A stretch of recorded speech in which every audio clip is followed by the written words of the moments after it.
कृष्णाय वासुदेवाय हरये परमात्मने प्रणतः क्लेशनाशाय गोविंदाय नमो नमः। हरे कृष्णा। आप सभी भक्तों का संगीता धर्म सागर चैनल परिवार में दिल से स्वागत है। हे प्रिय भक्तों, आज एकादशी तिथि है और आज परिवर्तनी एकादशी है, तो हमारे चैनल पर एकादशी की कथा पोस्ट कर दी गई है। तो आप सभी भक्तजन महात्म्य कथा के बाद एकादशी कथा का श्रवण अवश्य कीजिएगा। कथा को सुनने मात्र से भी हमें अक्षय फल की प्राप्ति होती है। तो आइए मन में भगवान का ध्यान करते हुए सुनते हैं आज की महात्म्य कथा। महात्म्य कथा के बाद तुलसी माता की कथा महिमा सुनेंगे। तुलसी माता ही वह पवित्र स्वरूप है जिनकी सेवा और पूजन से स्वयं श्री नारायण प्रसन्न होकर भक्तों को अक्षय फल प्रदान करते हैं। तो आइए सबसे पहले आज की महात्म्य कथा सुनते हैं। जय श्री गणेश। मुनियों ने कहा कि हे मुने, अब हम परम बुद्धिमान बलराम जी के शौर्य और पराक्रम का वृतांत सुनना चाहते हैं। आप उसी का वर्णन कीजिए। व्यास जी बोले कि हे मुनियों, बलराम जी इस पृथ्वी को धारण करने वाले साक्षात भगवान शेष हैं। उनकी महिमा अनंत है, वे अप्रमेय हैं। उन्होंने जो कार्य किया उसका वर्णन करता हूँ, ध्यान पूर्वक सुनो। दुर्योधन की पुत्री कुमारी लक्ष्मणा स्वयंवर में जा रही थी। उस समय जाम्बवती के पुत्र वीरवर सांब ने उसे बलपूर्वक हर लिया। यह देखकर महापराक्रमी कर्ण, दुर्योधन, भीष्म और द्रोण आदि बहुत कुपित हुए। उन्होंने सांब को युद्ध में जीतकर कैद कर लिया। यह सुनकर संपूर्ण यादवों ने दुर्योधन आदि पर बड़ा क्रोध किया और उनका विनाश कर डालने के लिए भारी तैयारी की। तब बलराम जी ने यादवों को रोककर कहा कि मैं अकेला ही कौरवों के यहाँ जाता हूँ। वे मेरे कहने से सांब को छोड़ देंगे। उसके बाद बलराम जी हस्तिनापुर में जाकर बाहर के उद्यान में ठहर गए, नगर में नहीं गए। बलराम जी को आया जानकर दुर्योधन आदि कौरवों ने उन्हें गौ, अर्घ और जल भेंट किए। वह सब विधि पूर्वक स्वीकार करके बलराम जी ने कौरवों से कहा कि राजा उग्रसेन की आज्ञा है कि तुम सब लोग सांब को जल्दी से छोड़ दो। बलदेव जी के यह वचन सुनकर भीष्म, द्रोण, कर्ण और दुर्योधन आदि के क्रोध की सीमा न रही। राजा बाहलिक आदि भी कुपित हो उठे।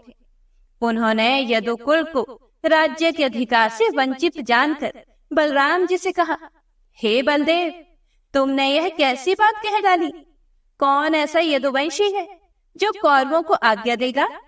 यदि उग्रसेन भी कौरवों को आज्ञा दे, तब तो हमें राजाओं की योग्य श्वेत छत्र धारण करने से क्या लाभ होगा? इसीलिए हे बलदेव, तुम लौट जाओ। सांब ने अन्यायपूर्ण कार्य किया है, इसीलिए तुम्हारे या उग्रसेन के कहने से हम उसे छोड़ नहीं सकते। हम लोग यदुवंशियों के माननीय हैं। कुकुर और अंधक वंशों के लोग सदा हमको प्रणाम किया करते थे। अब वे ऐसा नहीं करते तो ना सही, किंतु स्वामी को सेवक की ओर से यह आज्ञा देने की बात कैसी?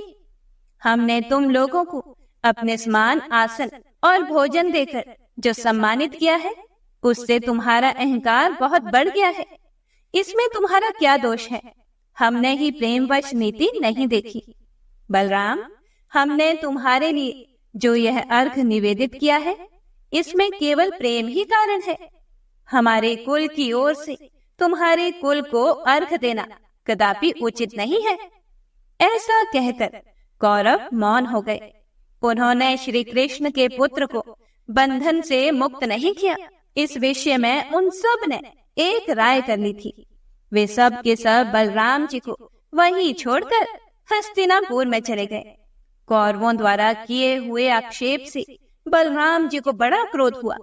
वे घूरते हुए उठकर खड़े हो गए और पैर की एड़ी से उन्होंने पृथ्वी पर प्रहार किया। महात्मा बलराम की एड़ी के आघात से पृथ्वी विदीर्ण हो गई। वे अपनी गर्जना से संपूर्ण दिशाओं को गुंजा कर कंपित करने लगे। वे आंखें लाल लाल और भौहें टेढ़ी करके बोले, अहो, इन सारहीन दुरात्मा कौरवों को अपने राजा होने का इतना मद, इतना अभिमान है। क्या कौरव ही सम्राट पद के अधिकारी है? हम लोगों का प्रभुत्व कुछ ही काल के लिए है। क्या बात है, तो ये महाराज उग्रसेन की अलंघनीय आज्ञा को भी नहीं मानते। देवताओं और धर्म के साथ शचीपति इंद्र भी उनकी आज्ञा की प्रतीक्षा करते हैं। इंद्र की सुधर्मा सभा में इस समय सदा महाराज उग्रसेन ही विराजमान होते हैं। इन कौरवों का राज सिंहासन तो सैकड़ों मनुष्यों की जूठन है, उसी पर इनको संतोष है। धिक्कार है इन्हें। आज से उग्रसेन ही समस्त राजाओं के भी राजा बनकर रहेंगे। अब मैं इस पृथ्वी को कौरवों से हीन करके ही द्वारकापुरी को लौटूंगा। कर्ण, दुर्योधन, द्रोण, भीष्म, बाली, दुशासन, भूरी, भूरिश्रवा, सोमदत्त, शल तथा अन्य कौरवों को उनके हाथी, घोड़े और रथों के सहित मार डालूंगा और वीरवर सांब को उनकी पत्नी के साथ द्वारिकापुरी में ले जाकर उग्रसेन आदि बंधु बांधवों का दर्शन करूंगा। अथवा देवराज इंद्र की प्रेरणा से हमें शीघ्र ही पृथ्वी का भार उतारना है। इसीलिए समस्त कौरवों के साथ उनके हस्तिनापुर नगर को अभी गंगा में डाल देता हूँ। हे प्रियभक्तों, ऐसा कहकर क्रोध से लाल आंखें किए बलभद्र जी ने अपने हल का मुख नीचे की ओर किया और चार दीवारी की जड़ में धंसा कर खींचा। इससे संपूर्ण हस्तिनापुर सहसा डगमगाता सा जान पड़ा। यह देखकर समस्त कौरव व्याकुल चित्त होकर हाहाकार करने लगे और बलराम जी के पास आकर बोले, हे महाबाहु राम, हे बलराम, हमें क्षमा कीजिए। हे मुसलायुद्ध, हमें क्षमा कर दीजिए। अपना क्रोध शांत कीजिए और हम पर प्रसन्न होइए। हे बलराम, ये पत्नी सहित साम आपकी सेवा में समर्पित है। हम आपका प्रभाव नहीं जानते, इसी से हम लोगों के द्वारा आपका अपराध हुआ है। अब कृपया उसे क्षमा करें। ऐसा कहकर कौरवों ने पत्नी सहित सांब को बलभद्र जी के सामने उपस्थित कर दिया। भीष्म, द्रोण और कृपाचार्य आदि बलराम जी को प्रणाम करके प्रिय वचन कहने लगे। तब बलवानों में श्रेष्ठ बलराम जी ने कहा, अच्छा, मैंने क्षमा कर दिया। इस समय भी हस्तिनापुर गंगा की ओर कुछ झुका सा दिखाई देता है। यह बलवान और शूरवीर बलराम का ही प्रभाव है। उसके बाद कौरवों ने बलराम जी के सहित सांब का पूजन करके बहुत से दहेज और नववधु के साथ उन्हें द्वारिकापुरी भेज दिया। व्यास जी कहते हैं कि हे मुनियों, बलशाली भगवान बलराम जी ने जो और पराक्रम किया था वह भी सुनो। द्वेद नाम से प्रसिद्ध एक महापराक्रमी वानर था, जो देवद्रोही दैत्यपति नरकासुर का मित्र था। उसने देवताओं से वैर बांध लिया था। वह कहता था कि श्री कृष्ण ने देवताओं के कहने से ही बलवान नरकासुर का वध किया है, इसीलिए मैं समस्त देवताओं से इसका बदला लूंगा। इस निश्चय के अनुसार वह यज्ञों का विध्वंस और मर्त्य लोक का विनाश करने लगा। अज्ञान से मोहित होने के कारण उसने साधु पुरुषों की मर्यादा तोड़ डाली और देहधारी जीवों का संहार आरंभ कर दिया। वह चंचल वानर देश, नगर और गांव में आग लगाने लगा। कहीं कहीं पर्वत गिराकर गांव आदि को कुचल डालता था। पर्वतों को उखाड़कर समुद्र के जल में डाल देता था और स्वयं भी समुद्र के भीतर घुसकर उसका मंथन आरंभ कर देता था। इससे क्षुब्ध होकर समुद्र अपनी सीमा लांघकर आगे बढ़ जाता और तट पर बसे हुए गांव तथा नगरों को डुबो देता था। वानर द्विद इच्छा अनुसार विशाल रूप धारण करके खेतों में लौटता, घूमता और खेती को कुचल कर नष्ट कर डालता था।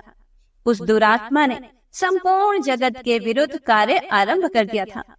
कहीं कोई स्वाध्याय और वष्टकार का नाम लेने वाला नहीं था। सब संसार अत्यंत दुखित हो गया था। एक दिन रैवत पर्वत के उद्यान में बलभद्र जी तथा महाभागा रेवती विहार कर रहे थे। उनके साथ और भी सुंदर स्त्रियां थी। बलभद्र जी रमणियों के बीच में विराजमान थे और वे उनके सुयश का गान कर रही थी। इसी समय द्वैत भी वहां आया और उनके सम्मुख खड़ा होकर उन्हीं की नकल करने लगा। वह दुष्ट वानर उन युवतियों की ओर देख देख कर जोर जोर से हंसने लगा। यह देखकर बलभद्र जी ने कुपित होकर उसे डांटा, किंतु उनके डांटने की परवाह ना करके वह किलकारी मारने लगा।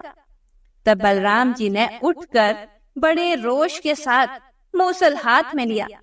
उधर वानर ने भी एक भयंकर शिलाखंड उठा लिया और उसे बलभद्र जी पर चलाया, किंतु उन्होंने मूसल से मारकर उस शिला के सहस्त्रों टुकड़े कर दिए।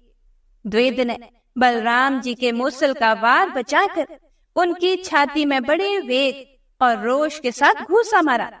यह देखकर बलराम जी ने भी क्रोध में भरकर मुक्के से उसके मस्तक पर प्रहार किया। इससे वह रक्त वमन करता हुआ निर्जीव होकर पृथ्वी पर गिर पड़ा। गिरते समय उसके शरीर के आघात से उस पर्वत शिखर के सैकड़ों टुकड़े हो गए, मानो उस पर वज्र गिरा हो। उस समय देवता बलराम जी के ऊपर फूलों की वर्षा तथा उनकी भूरी भूरी प्रशंसा करने लगे और बोले कि हे वीर, आपने यह बड़ा अच्छा कार्य किया। यह दुष्ट वानर दैत्य पक्ष का सहायक था। इसने संपूर्ण जगत को संकट में डाल रखा था। सौभाग्य की बात है कि आज यह मारा गया। हे प्रिय भक्तों, इस प्रकार इस पृथ्वी को धारण करने वाले परम बुद्धिमान बलराम जी के अनेक अद्भुत पराक्रम हैं, जिनकी कोई गणना नहीं हो सकती। इस तरह इस जगत का उपकार करने के लिए बलराम सहित भगवान श्री कृष्ण ने दैत्यों और दुष्ट राजाओं का वध किया। फिर अर्जुन के साथ मिलकर भगवान ने अनेक अक्षौहिणी सेनाओं का वध कराकर इस पृथ्वी का भार उतारा। इस प्रकार संपूर्ण दुष्ट राजाओं का संहार करके भूमि का भार उतारने के बाद उन्होंने ब्राह्मणों के शाप को निमित्त बनाकर अपने कुल का भी संहार कर डाला। अंत में स्वयंभू श्री कृष्ण द्वारिकापुरी छोड़कर अपने अंशभूत बलराम आदि के साथ फिर से अपने आश्रयभूत परम धाम को चले गए। फिर मुनियों ने पूछा कि हे ब्राह्मण, भगवान ने ब्राह्मणों के शाप को निमित्त बनाकर किस प्रकार अपने कुल का संहार किया? व्यास जी बोले कि एक समय की बात है। पिंडारक नाम के महातीर्थ में विश्वामित्र, कण्व तथा महामुनि नारद पधारे थे। वहां यदुकुल के कुमारों ने उनका दर्शन किया। वे सभी कुमार यौवन के मद से उन्मत्त थे, इसीलिए भावी की प्रेरणा से उन्होंने जाम्बवती कुमार सांब को स्त्री के वेश में विभूषित किया और मुनियों को प्रणाम करके विनीत भाव से पूछा, हे महर्षियों, यह स्त्री पुत्र की अभिलाषा रखती है, बताइए यह अपने पेट से क्या जनेगी? वे महर्षि दिव्य ज्ञान से संपन्न थे, उसके बावजूद भी यदु कुमारों ने उनके साथ छल किया। यह देखकर उत्तम व्रत का पालन करने वाले उन महर्षियों ने यादवों के नाश के लिए शाप देते हुए कहा कि यह स्त्री एक मूसल पैदा करेगी, जिससे संपूर्ण यदुकुल का संहार हो जाएगा। उनके ऐसा कहने पर यदु कुमारों ने पुरी में आकर राजा उग्रसेन को सब हाल कह सुनाया। सांब के पेट से मूसल पैदा हुआ। उग्रसेन ने उस मूसल के लोहे को कुटवाकर चूर्ण बना दिया और उसे समुद्र में फेंक दिया। वह चूर्ण एरका नाम की घास के रूप में उत्पन्न हो गया। मूसल का जो लोहा था उसे चूर्ण कर देने पर भी उसका एक टुकड़ा बचा रह गया। उसे यादवगण किसी प्रकार भी चूर्ण ना कर सके। उसकी आकृति तोमर के समान थी। वह टुकड़ा भी समुद्र में फेंक दिया गया, किंतु उसे एक मछली ने निगल लिया। उस मछली को मच्छेरों ने जाल बिछाकर पकड़ लिया। जब उसका पेट चीरा गया तब वह लोहा निकला और उसे जरा नामक व्याध ने ले लिया। भगवान श्री कृष्ण इन सभी बातों को अच्छी तरह से जानते थे, तब भी उन्होंने विधाता के विधान को बदलना नहीं चाहा। इसी बीच में देवताओं ने भगवान श्री कृष्ण के पास अपना दूत भेजा। उसने एकांत में भगवान को प्रणाम करके कहा, हे भगवान, वसु, अश्विनी कुमार, मरुदगण, आदित्य, रुद्र तथा साध्य आदि देवताओं के साथ इंद्र ने मुझे दूत बनाकर भेजा है। हे प्रभु, देवगण आपसे जो निवेदन करना चाहते हैं वह इस प्रकार है, सुनिए। देवताओं की प्रार्थना करने पर आपने जो इस पृथ्वी का भार उतारने के लिए अवतार लिया था, उसे आज 100 वर्ष से अधिक हो गए। दुराचारी दैत्य मारे गए, पृथ्वी का भार उतर गया। अब देवता आपसे सनाथ होकर स्वर्ग में निवास करें। हे जगन्नाथ, यदि आपको स्वीकार हो तो अब अपने परम धाम को पधारें। फिर श्री भगवान बोले, हे दूत, तुम जो कुछ कहते हो वह सब मैं जानता हूँ, इसीलिए मैंने यादवों के संहार का कार्य आरंभ कर दिया है। यदि यदुवंशियों का संहार ना हो तो यह पृथ्वी पर बहुत बड़ा भार रह जाएगा। इसीलिए मैं 7 रात के भीतर जल्दी ही इस भार को भी उतार डालूंगा। जिस प्रकार मैंने द्वारिकापुरी बसाने के लिए समुद्र से भूमि मांगी थी, उसी प्रकार उसे वह भूमि लौटा भी दूंगा और यादवों का संहार करके अपने परम धाम को जाऊंगा। देवराज इंद्र तथा देवताओं को ऐसा मानना चाहिए कि मैं बलराम जी के साथ अब अपने धाम में ही आ गया। इस पृथ्वी के भार रूप जो जरासंध आदि राजा थे वे मारे गए, तथापि इन यदुवंशियों का भार उनसे भी बढ़कर है। इसीलिए पृथ्वी के इस महाभार को उतार कर ही मैं देवलोक की रक्षा के लिए अपने धाम में जाऊंगा। भगवान वासुदेव के ऐसा कहने पर देवदूत उन्हें प्रणाम करके दिव्य गति से देवराज के पास गया। इधर द्वारिकापुरी में दिन रात विनाश के सूचक दिव्य भोम एवं अंतरिक्ष संबंधी उत्पात होने लगे। उन्हें देखकर भगवान ने यादवों से कहा कि देखो, ये अत्यंत भयंकर महान उत्पात हो रहे हैं। इनकी शांति के लिए हम सब लोग शीघ्र ही प्रभास क्षेत्र में चले। उस समय महान भगवत भक्त उद्धव जी ने श्री हरि को प्रणाम करके कहा, हे भगवान, अब मुझे क्या करना चाहिए, इसके लिए मुझे आज्ञा दें। मैं समझता हूँ कि आप इस समस्त यादव कुल का संहार करना चाहते हैं, क्योंकि मुझे ऐसे निमित्त दिखाई देते हैं जो इस कुल के विनाश की सूचना देने वाले हैं। यह सुनकर श्री भगवान बोले, हे उद्धव, तुम मेरी कृपा से प्राप्त हुई दिव्य गति के द्वारा गंधमादन पर्वत पर परम पवित्र बद्रिकाश्रम तीर्थ में चले जाओ। वह श्री नर नारायण का स्थान है। वहां की भूमि बड़ी पवित्र है। उस तीर्थ में मेरा चिंतन करते हुए निवास करो। फिर मेरी कृपा से तुम्हें उत्तम सिद्धि प्राप्त होगी। मैं इस कुल का संहार करके अपने धाम को जाऊंगा। मेरे त्याग देने पर समुद्र इस द्वारिकापुरी को डुबो देगा।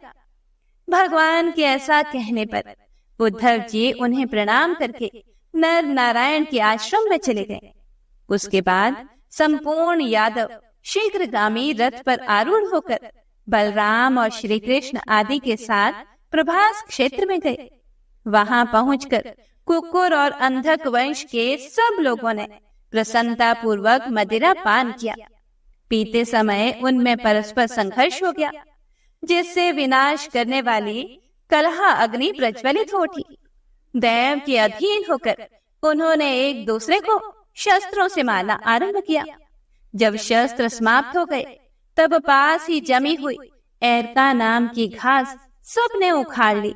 उनके हाथों में आने पर वह एरका वज्र की भांति दिखाई देने लगी। उसके द्वारा वे एक दूसरे पर भयंकर प्रहार करने लगे। प्रद्युम्न, सांब, कृतवर्मा, सात्यकी, अनिरुद्ध, पृथु, विपृथु, चारुवर्मा, सुचारु तथा अक्रूर आदि सभी यदुवंशी एरका रूप वज्र से एक दूसरे को मारने लगे। श्री हरि ने यादवों को ऐसा करने से रोका, किंतु वे उन्हें अपने विपक्षी का सहायक मानने लगे और उनकी अवहेलना करके परस्पर प्रहार करते ही रहे। इससे भगवान श्री कृष्ण को भी क्रोध हो आया। इसीलिए उन्होंने भी उनका वध करने के लिए मुट्ठी भर एरका उखाड़ ली। हे प्रिय भक्तों, इससे आगे जो कुछ भी हुआ उसका वर्णन आप अगले अध्याय में सुनेंगे। तो आइए श्रवण कीजिए श्री हरि की प्रियतमा, समस्त भक्तों का मंगल करने वाली पुण्य की मूर्ति माता तुलसी की पावन कथा। एक बार की बात है, भगवान श्री राम और माता सीता जी अपने 14 वर्ष के वनवास के दौरान चित्रकूट में आराम कर रहे थे। तब तुलसी माता से मिलने वाले पुण्य फलों के बारे में वे आपस में बात कर रहे थे। बातों ही बातों में माता सीता जी के मन में कुछ प्रश्न उठे, तो उन्होंने भगवान श्री राम से कहा कि हे प्रभु, हे स्वामी, मेरे मन में कुछ प्रश्न उठ रहे हैं जिनके उत्तर जानने के लिए मेरा मन बड़ा बेचैन हो रहा है। तब भगवान श्री राम ने कहा कि हे देवी, आपके मन में भला कौन से प्रश्न उठ रहे हैं? आप जल्दी बताइए, मैं आपके सभी प्रश्नों के उत्तर और उनका रहस्य भी जरूर बताऊंगा। तब माता सीता ने कहा, हे स्वामी, आपने मुझे तुलसी जी को जल देने का महत्व बताया, परंतु अब मेरे मन में यह जानने की जिज्ञासा हो रही है कि तुलसी को जल कैसे देना चाहिए। जल की सर्वोत्तम विधि कौन सी है? जल देने का मंत्र कौन सा है? कृपया आप मुझे इन सभी प्रश्नों का उत्तर दीजिए। तब भगवान श्री राम ने माता सीता जी से कहा, हे देवी, जिस प्रकार से मैंने तुम्हें तुलसी का महत्व सुनाया है, उसी प्रकार से तुलसी को जल देते समय बोले जाने वाले मंत्र का भी बड़ा महत्व है। यह मंत्र केवल 3 शब्दों का है, परंतु इसका प्रभाव बहुत ही चमत्कारी है। जो भी मनुष्य नित्य तुलसी को जल देते समय अपने मुख से केवल यह 3 शब्द बोल देता है, तो साक्षात माँ लक्ष्मी उसके घर में प्रवेश करती है और उसकी दरिद्रता दूर करती है, उसे धन धान्य की प्राप्ति होती है। हे देवी, उस मंत्र को बताने से पहले मैं आपको तुलसी के इस मंत्र का महत्व भी बताता हूँ। इस महात्म्य को सुन लेने मात्र से ही मनुष्य के समस्त पाप नष्ट हो जाते हैं और उसे कई वर्षों तक तुलसी को जल देने का पुण्य भी प्राप्त होता है।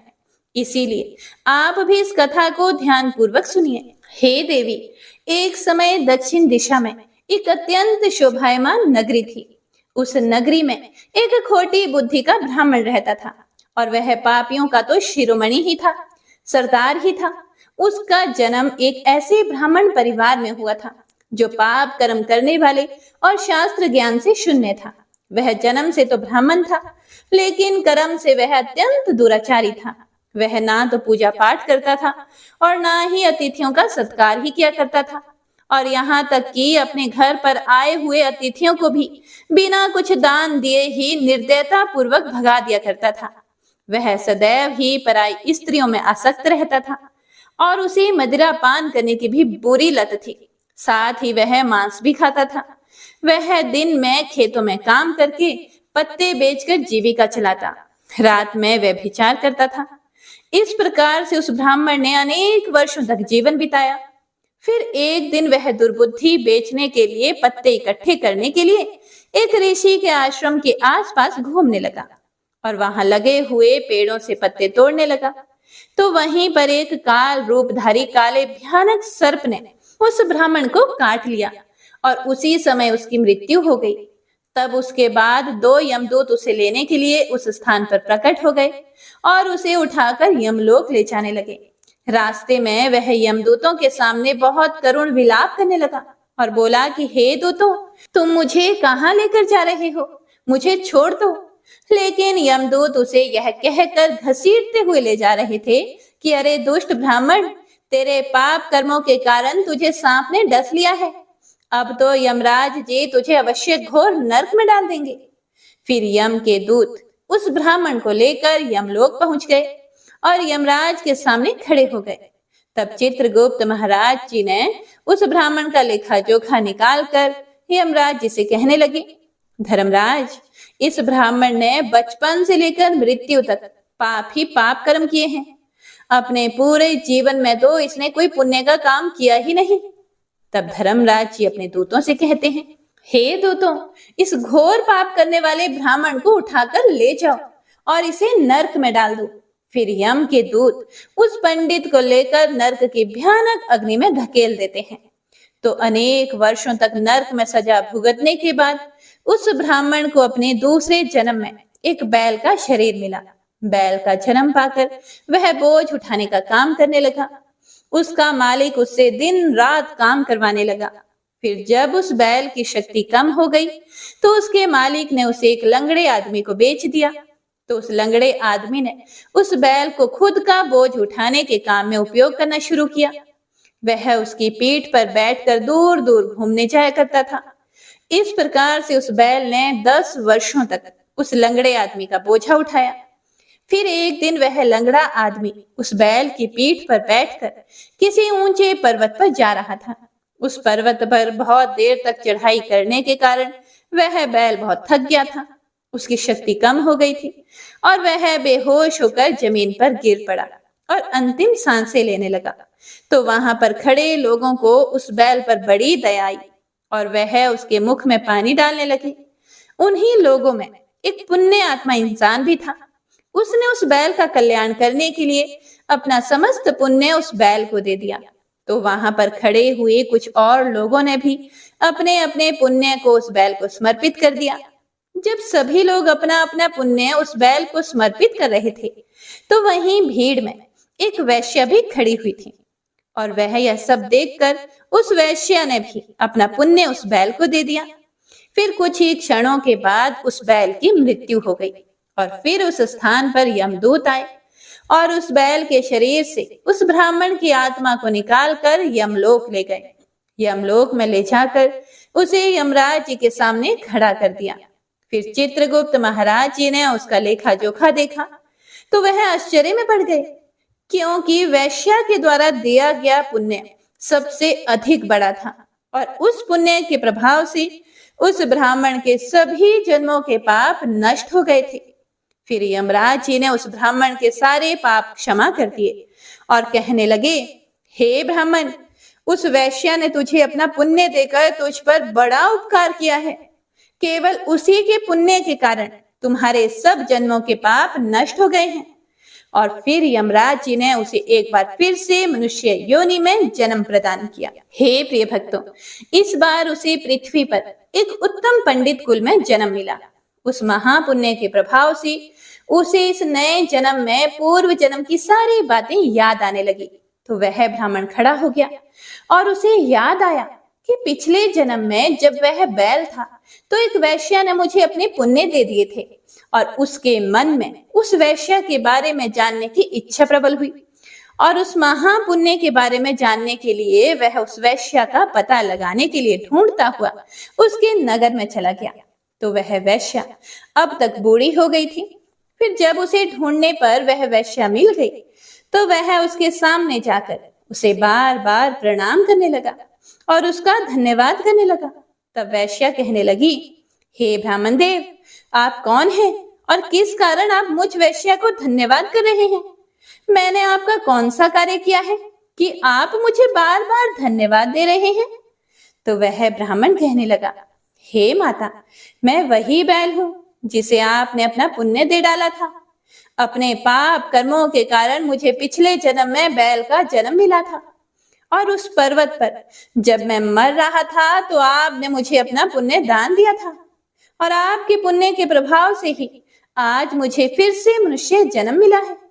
आपके द्वारा दिए गए उसी पुण्य के कारण मुझे अपने पूर्व जन्म की सारी बातें याद हैं। लेकिन हे माता, मैं आज यहाँ पर यह जानने के लिए आया हूँ कि आपने मुझे उस समय अपना कौन सा पुण्य दान दिया था जिस कारण से मेरे सभी जन्मों के पाप खत्म हो गए। मैं उसी पुण्य के बारे में जानना चाहता हूँ। ब्राह्मण की बात सुनकर वैश्या ने कहा, हे ब्राह्मण, मैंने तो अपने जीवन में कभी भी कोई पुण्य काम ही नहीं किया, लेकिन मेरे घर में एक तोता है जो पिंजरे में रहकर हमेशा कुछ बोलता रहता है और उसी को सुन सुनकर मेरी अंतरात्मा पवित्र हो गई है। उसी तोते के द्वारा बोले गए मंत्र का पुण्य मैंने तुम्हें दान में दिया था। फिर वह वैश्य और पंडित उस तोते के पास गए। तब वहां जाकर ब्राह्मण ने उस तोते से पूछा, हे तोते, तुम कौन सा मंत्र बोलते रहते हो जिससे हमारे जीवन का उद्धार हुआ है? यह मंत्र तुम्हें किसने सिखाया और इस मंत्र का क्या अर्थ होता है? तब उस तोते ने अपने पूर्व जन्म का वृतांत सुनाना शुरू किया। वह तोता बोला कि मैं पिछले जन्म में पंडित था। मैं अपने ज्ञान के अहंकार में अंधा हो गया था। मैंने कभी गुरुजनों का आदर नहीं किया, सदैव ही उनका अपमान किया। मुझे अपने ज्ञान पर इतना ज्यादा गर्व हो गया था कि जिस कारण से मेरे अंदर क्रोध और अधिक बढ़ गया था, और मारे क्रोध के मैं सभी से द्वेष करने लगा था। अन्य मनुष्यों को तो मैं तुच्छ समझने लगा था और विद्वानों का तो भरी सभा में ही अपमान करने लगा था। फिर समय बीतने पर मेरी मृत्यु हुई तो मुझे यमलोक ले जाया गया। पूज्य जनों और गुरुजनों का अपमान करने के कारण मुझे तोते के कुल में डाल दिया गया और मेरा जन्म एक तोते के रूप में हो गया। मेरे पाप कर्मों के कारण छोटी अवस्था में ही मेरे माता पिता से वियोग हो गया। फिर मैं पेड़ की डाल पर बैठकर रो रहा था तो उसी स्थान से कुछ ऋषि जा रहे थे। उन्होंने मेरी दयनीय पुकार सुन ली और मुझे लेकर अपने आश्रम में चले गए। वहां उस आश्रम में उन्होंने मुझे एक सुंदर पिंजरे में रखा और मेरा बहुत अच्छी तरह से ख्याल रखा। वह मुझे रोज भोजन दिया करते थे, पढ़ाते थे। उस स्थान पर बहुत सारे ऋषि मुनि और उनकी स्त्रियां और बालक सभी रोज तुलसी के पौधे को जल देते थे और तुलसी के सामने एक मंत्र का जाप किया करते थे। उन्हीं के मुख से बार बार उस मंत्र को सुनकर मैंने उसे रट लिया और तब से मैं उस मंत्र को जान गया हूँ और वही मंत्र मैं दिन रात बोलता रहता हूँ।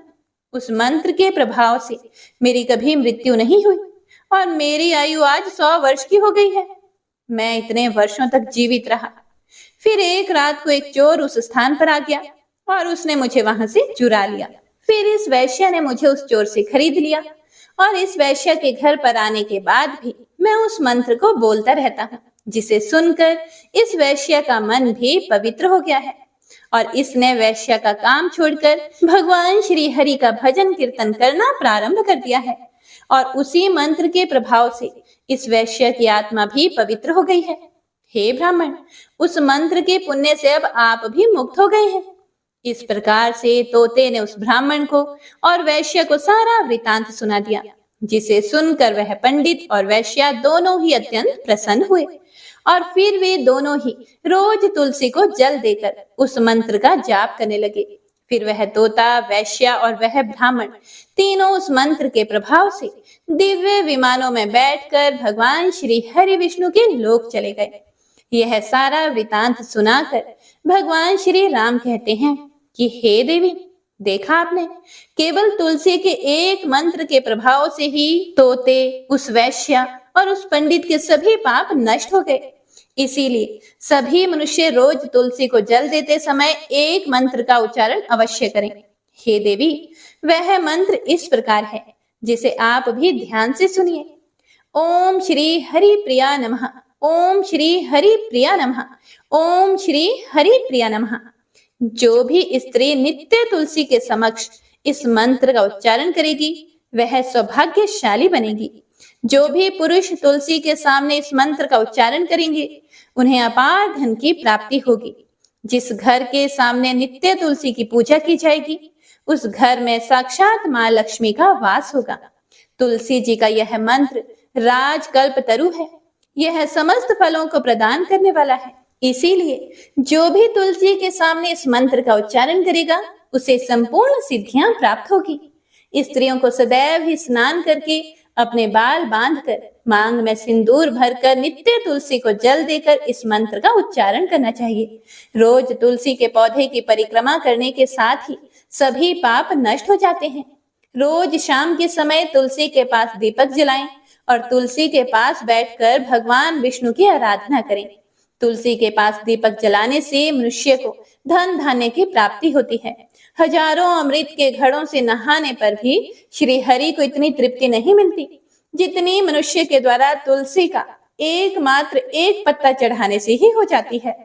1000 गायों के दान से मनुष्य जो फल प्राप्त करता है वही फल तुलसी के पत्ते के दान से पा लेता है।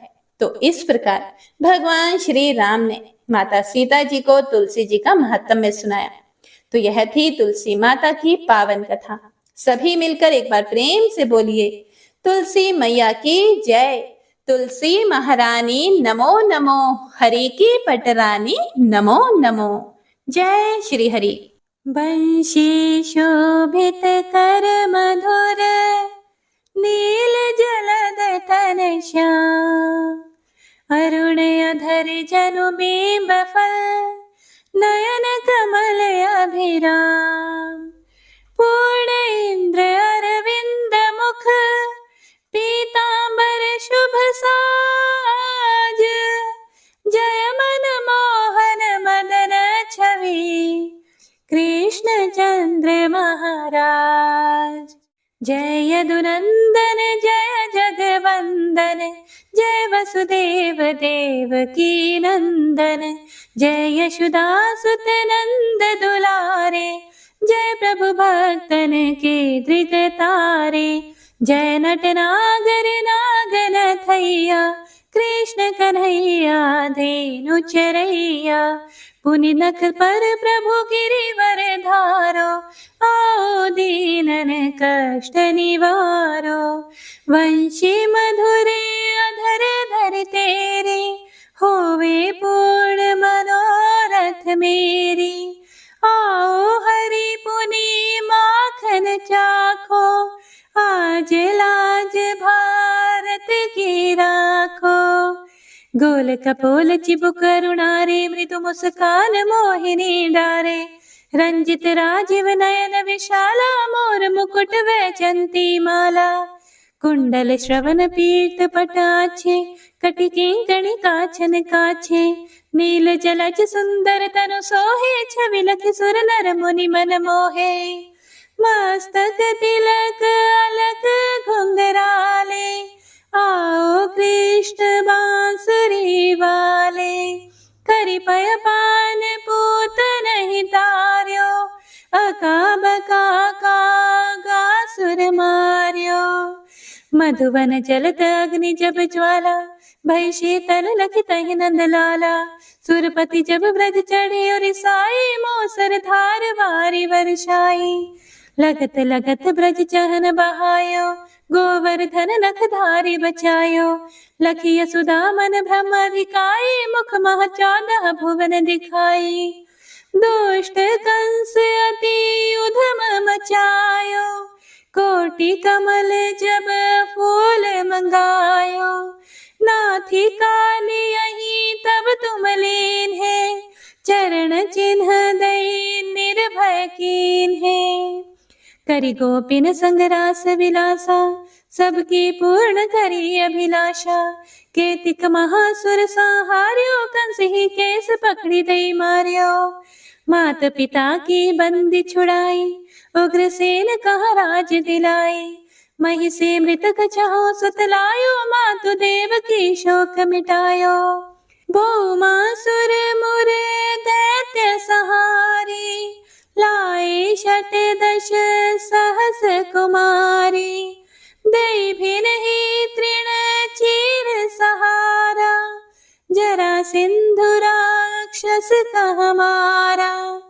असुर बकासुर आदिक मार्यो, भक्तन के तब कष्ट निवार्यो। दीन सुदामा के दुख टार्यो, तंदुल 3 मूठ मुख डार्यो। प्रेम के साग विदुर घर मांगे, दुर्योधन के मेवा त्यागे। लखी प्रेम की महिमा भारी, ऐसे श्याम दीन हितकारी। भारत के पारथ रथ हाके, लिए चक्र करे नहीं बलता के। निज गीता के ज्ञान सुनाए, भक्तन हृदय सुधा वर्षाए। मीरा थी ऐसी मतवाली, विष पी गई बजा कर ताली। राणा भेजा सांप पिटारी, शालिग्राम बने बनवारी। निज माया तुम विधि दिखायो, उरते संशय सकल मिटायो। तब शत निंदा करि तत्काला, जीवन मुक्त भयो शिशुपाला। जब ही द्रौपदी तीर लगाई, दीनानाथ लाज अब जाई। तुरत ही वसन बने नंदलाला, बढ़े चीर भई अरि मोह काला। असनाथ के नाथ कन्हैया, डूबत भंवर बचावत नैया। सुंदर दास आसुर धारी दया दृष्टि कीजिए बनवारी। नाथ सकल मम कुमति निवारो, क्षमहु बेगी अपराध हमारो। खोलो पट अब दर्शन दीजिए, बोलो कृष्ण कन्हैया की जय। बोलो कृष्ण कन्हैया की जय। बोलो कृष्ण कन्हैया की जय। यह चालीसा कृष्ण का पाठ करे उरधारी, अष्ट सिद्धि नवनिधि फल लहे पदारथ चारी। जय श्री कृष्ण।